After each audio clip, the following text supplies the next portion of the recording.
एक बार एक किसान परमात्मा से बड़ा नाराज हो गया। कभी बाढ़ आ जाए, कभी सूखा पड़ जाए, कभी धूप बहुत तेज हो जाए तो कभी ओले पड़ जाए। हर बार कुछ ना कुछ कारण से उसकी फसल थोड़ी खराब हो जाए। एक दिन बड़ा तंग आकर उसने परमात्मा से कहा, देखिए प्रभु, आप परमात्मा हैं, लेकिन लगता है आपको खेती बाड़ी की ज्यादा जानकारी नहीं है।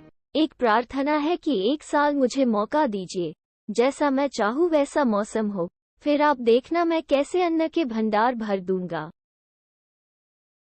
परमात्मा मुस्कुराए और कहा, ठीक है, जैसा तुम कहोगे वैसा ही मौसम दूंगा, मैं दखल नहीं करूंगा।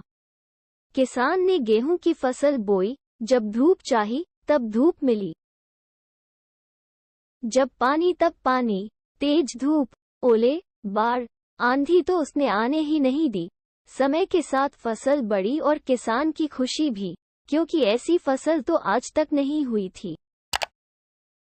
किसान ने मन ही मन सोचा, अब पता चलेगा परमात्मा को कि फसल कैसे करते हैं।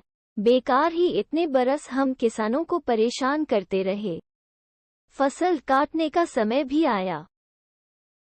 किसान बड़े गर्व से फसल काटने गया, लेकिन जैसे ही फसल काटने लगा, एकदम से छाती पर हाथ रख कर बैठ गया। गेहूं की एक भी बाली के अंदर गेहूं नहीं था। सारी बालियां अंदर से खाली थी। बड़ा दुखी होकर उसने परमात्मा से कहा, प्रभु ये क्या हुआ?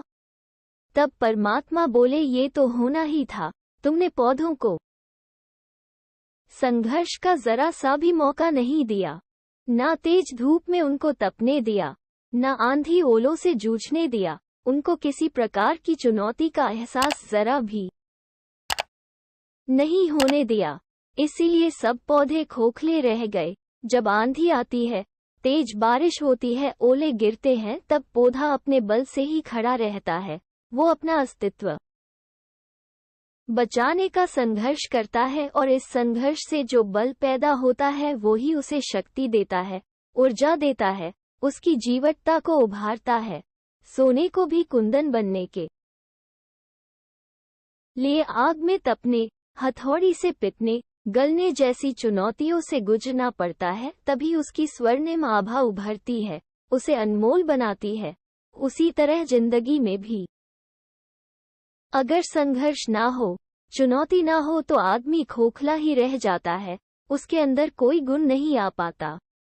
ये चुनौतियां ही हैं जो आदमी रूपी तलवार को धार देती हैं, उसे सशक्त और प्रखर बनाती हैं। अगर प्रतिभाशाली बनना है तो चुनौतियां तो स्वीकार करनी ही पड़ेगी, अन्यथा हम खोखले ही रह जाएंगे।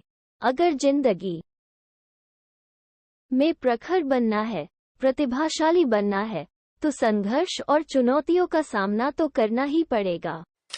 दोस्तों, यह मोटिवेशनल स्टोरी कैसी लगी प्लीज कमेंट करके हमें जरूर बताएं और चैनल को सब्सक्राइब करना ना भूलें। Thank you.